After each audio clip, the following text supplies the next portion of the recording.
क्या आलियान की बहन तहसीन नूर के कहने पर एहतिशाम से शादी के लिए राजी हो जाएगी? और क्या नवीरा की वापसी एजाज की जिंदगी का सबसे बड़ा इम्तिहान साबित होगी? आने वाले एक साथ में जज्बात, दर्द और फैसलों का ऐसा तूफान आने वाला है जो सब कुछ बदल देगा। नूर आहिस्ता कदमों से तहसीन के पास आती है और नरमी से कहती है, तहसीन, मुझे कॉलेज के लिए कुछ किताबें लेनी हैं, क्या आप मेरे साथ बाग-शॉप चलेंगी? तहसीन हल्की सी मुस्कुराहट के साथ जवाब देती है, ठीक है नूर, मैं तुम्हारे साथ चलती हूँ। बाग-शॉप में दोनों किताबें देखने में मसरूफ होती हैं कि अचानक आलियान का दोस्त एहतिशाम तहसीन को देख लेता है। वो फौरन गाड़ी से उतरकर उनके करीब आता है और हैरानी से कहता है, तहसीन, आप यहाँ? सब खैरियत है? तहसीन चौंक कर जवाब देती है, एहतिशाम, आप? मैं तो नूर के साथ आई हूँ। इसी लम्हे नूर उन्हें बात करते देख लेती है और आगे बढ़कर कहती है, एहतिशाम भाई, अब से यहाँ मिलना वाकई खुशगवार इत्तेफाक है। एहतिशाम मुस्करा कर कहता है, मैंने तहसीन को देखा तो बस हाल अहवाल पूछने आ गया। आप लोग खरीदारी करें, मैं चलता हूँ।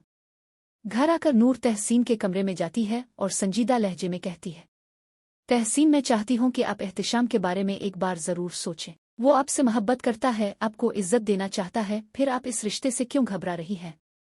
तहसीन की आंखों में नमी आ जाती है। वो धीमी आवाज में कहती है, नूर, लोगों के रवैयों ने मुझे बहुत थका दिया है।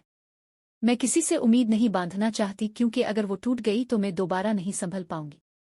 नूर उसका हाथ थामकर कहती है, मुझे यकीन है कि एहतिशाम ऐसे नहीं है। मैंने उनकी आंखों में आपके लिए सच्ची मोहब्बत देखी है। बराहे करम एक बार जरूर सोचिएगा। नूर के जाने के बाद तहसीन गहरी सोच में डूब जाती है। वो खुद से सवाल करती है कि अगर नूर की बात सच हुई तो क्या वाकई उसकी जिंदगी एक बार फिर हुसैन हो सकती है?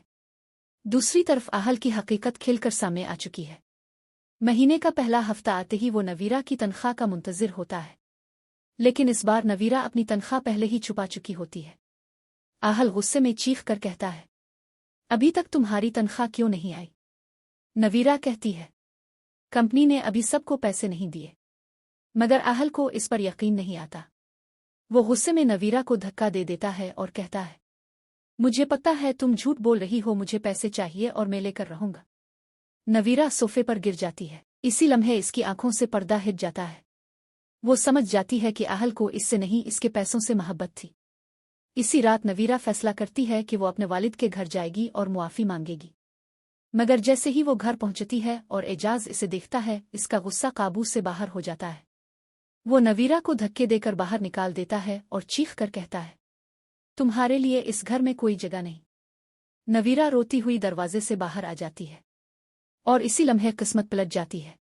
एजाज कमरे में जाता है, सीने पर हाथ रखता है और जमीन पर गिर पड़ता है। ईशा जब ये मंजर देखती है तो चीख पड़ती है और फौरन असद को बुलाती है। असद अपने वालिद को जल्दी से अस्पताल ले जाता है। तो दोस्तों, क्या नवीरा की वापसी एजाज की जिंदगी का आखिरी मोड़ साबित होगी? कुदरत इसे एक और मौका देगी? अपनी राय कमेंट्स में जरूर दीजिएगा और मजीद दिलचस्प ड्रामाई कहानियों के लिए चैनल को सब्सक्राइब करना ना भूलें।